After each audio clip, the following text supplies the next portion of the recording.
We're going live. Ladies and gentlemen, welcome back to another episode of the Heron's Haven podcast. This is just going to be an episode full of emotions, full of adrenaline. I literally just got back from the game. I had to make the thumbnail for this game or for this episode. And now we're here. We're talking about it. Whew. It's just, oh my God. It was just such an amazing game, an amazing experience. Um, in all honesty, I haven't been to the Chase Stadium in a really long time. Like I'm a season ticket member. I've been a season ticket member since 2020, but for this year, I pretty much give my season tickets to my parents or I gave them to my parents so that they can go and they go in. They have gone every home game this season. So this is the first game. This is the first home game that I've gone to this year. And what a game to attend. If anybody bought tickets for this game, you got your money's worth. And honestly, if you sold your tickets, you also got your money's worth. Let's be real here. But oh my gosh, this was such a hyped up game. Literally, we lost 4-0 the first time against the Red Bulls. Um, Earlier in the season, like literally in the beginning of the season, after we were going on on a great run. And we had pretty much a full team except for Messi. Obviously, we had those injuries, but it was just an absolute demolition at the Red Bull Arena. And now, literally the complete opposite. We absolutely destroyed the Red Bulls tonight. Absolutely destroyed the Red Bulls. Okay, now. Okay, well, no, I'm gonna get ahead of myself, but a hat trick from Suarez, 5 assists from Lionel Messi, and a goal scored. Unbelievable. It's just the records that this man is breaking, the performances that he's putting on the field. It's just insane. I don't know this was something that I definitely wasn't expecting. I said in my preview that there were going to be goals scored. There were going to be goals scored, and I predicted that Miami would win 3-2. We ended up winning 6-2. I got the part right where Red Bulls would score 2. But I did not. I knew there were good goals. I knew there were going to be goals in this game. I just did not expect 8 goals to be seen tonight. But before we jump into everything and jump into talking about performances, how players did, and the goals and whatnot, let's start with the starting 11 for tonight. So, and also tonight was Nurse Appreciation Night, which was very, very awesome to see. Thank you. Shout out to all the nurses out there, anybody in the medical field, all the first responders, doctors, and policemen, firefighters. I want to make it a night about all of you guys. Thank you guys for your service, and anybody who's in that field. Really, really much respect to everybody, and I hope tonight represented them well. But let's get on with the starting 11. It's literally the same starting 11 as the last couple games, right? With Calendar and goal, back four, Negri, Freire, Aviles, Chelo, nothing changed there. Ruiz, Busquets, and Gressel in the midfield, nothing changed there. Taylor, Suarez, and Messi up top. Nothing changed there. I did say that I wouldn't be surprised if Gressel was going to be switched out or Ruiz was going to be switched out, but I knew this was going to be the lineup going in. I knew Taylor wasn't. I knew Taylor's spot was safe. That's his role. I didn't think that he was going to get replaced by Matias Rojas as a starter. So, I mean, I guess everybody pretty much expected this lineup, right? But yeah, um, it was just like, okay, so let's talk about the first half first, right? I mean, obviously the Red Bulls scored first. They scored, I mean, not early on. They scored in the 30th minute.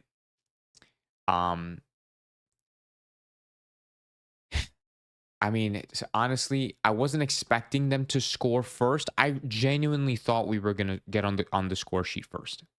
I genuinely thought we were gonna get on the score sheet first. It really hurt for them to strike first, and I thought we really struggled that first half in general. I think from the first half to the second half, we were a completely different team. We completely struggled in the first half, and then I don't know what Tata Martino said to them at the halftime talk. I don't know what Messi what Messi had to say. I mean, it was whether you speak in English or Spanish, something was said, something was done for these players to completely turn the game around and play like a completely different team. The substitution of Matias Rojas in the 46th minute, literally at the half, at the beginning of the second half, that substitution changed the entire game completely. I knew he was going to come on. And the fact that he came on for Ruiz was a great change. I loved that substitution. I thought he was going to come on for Gressel, but besides the point, an amazing change. Literally within 2 minutes of Matias Rojas being subbed on, scores, and not even just scored. He scored an absolute golazo, man.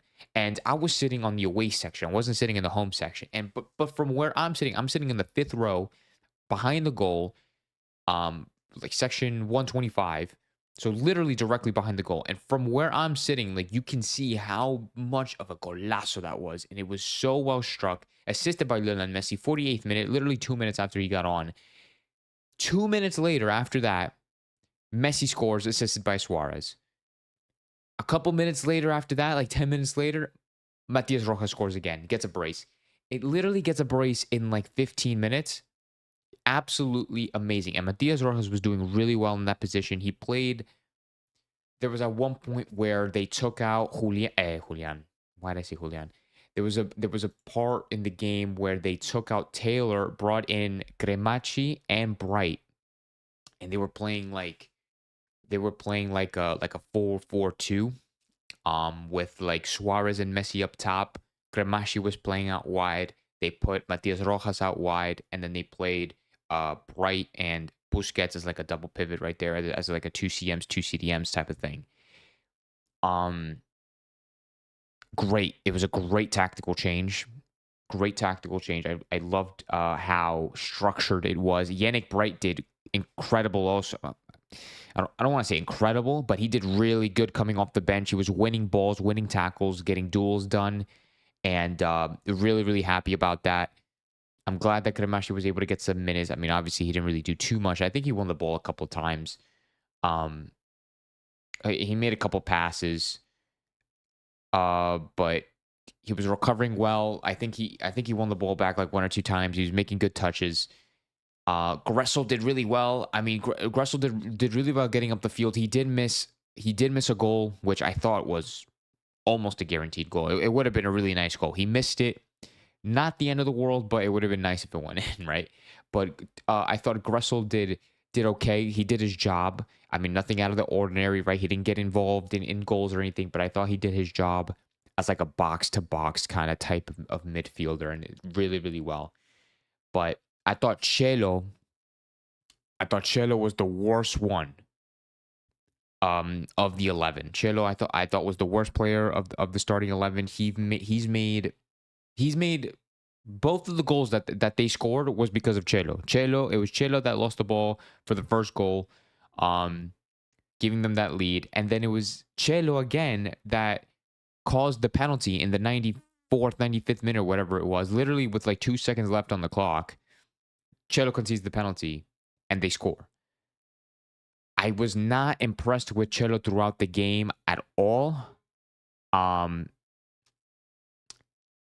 Like he got, like I said, he got dispossessed a couple times. He wasn't really winning his tackles, losing possession.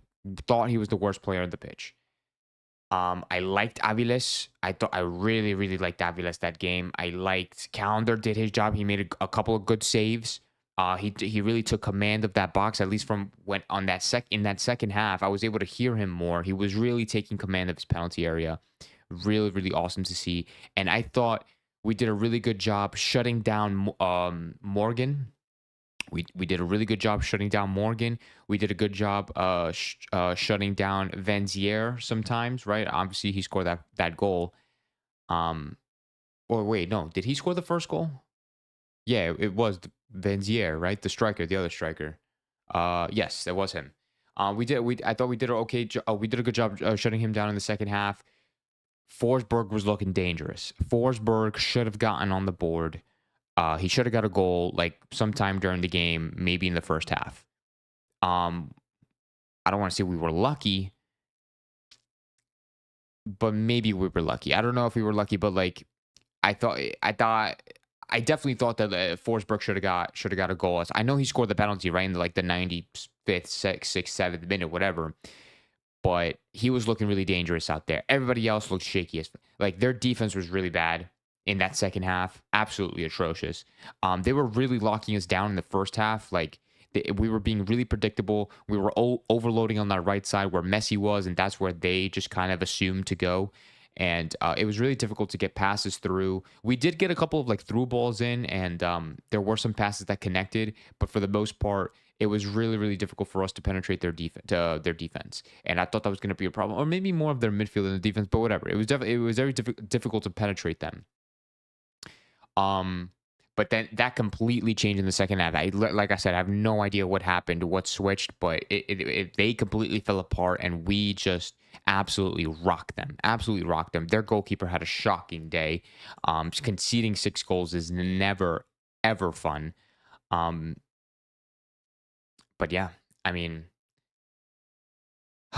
yeah, no, I'm like full of emotions right now. Full of full of like I don't know, just full of energy. And yeah, I mean, I don't really have anything. I don't have anything bad to say about the team. Like I said, all the only thing bad I have to say is that Chelo was not the best, and we need to be looking for a right back, despite of what everybody's thinking. Oh, we need a new goalkeeper. We need a new whatever. No, we need a right back that could stay at the club. Chelo is not obviously enough. He needs competition in that spot. Whether it's a youth academy player, whether it's somebody that just another homegrown, just somebody in the MLS. Chelo needs competition in that role. I don't care if he's on loan for the rest of the season. He needs competition. We need to rotate that right back spot.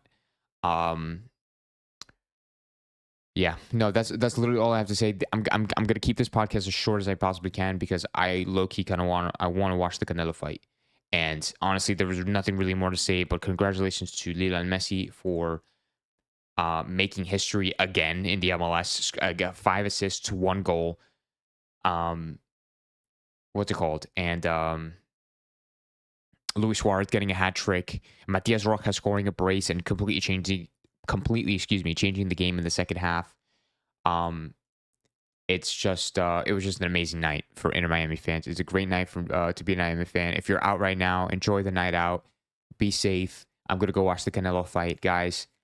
I'll see you guys in the next week in the next podcast. Thank you for watching and listening to the Heron's Haven pod. Vamos Miami. Oh, they also gave us this really good scarf, or it's not even like a scarf, but like if you're one of the first people at the stadium, they gave you this little bit. Really, really cool souvenir. But yeah, I'll see you guys next time. Vamos Miami. Have a great night, guys.